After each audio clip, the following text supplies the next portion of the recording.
Hola amigos, hoy tenemos un nuevo video. Bueno, los materiales que vamos a ocupar para este video son esto, una lata. Perdón por la lata, es que estaba haciendo un video ahorita, pero estaba calándola, pero no puedo conseguir otra lata.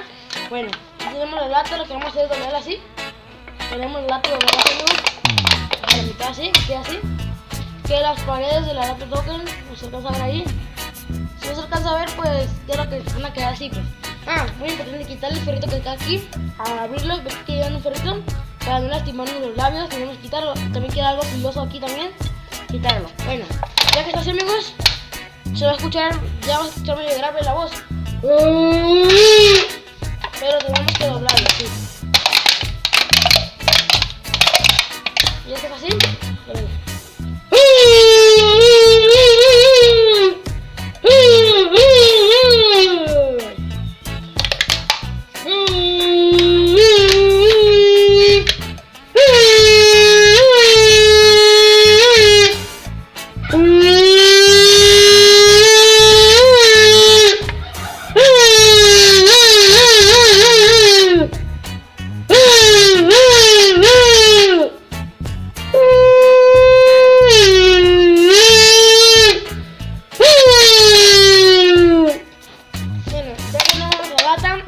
Se me acordó la voz, amigos.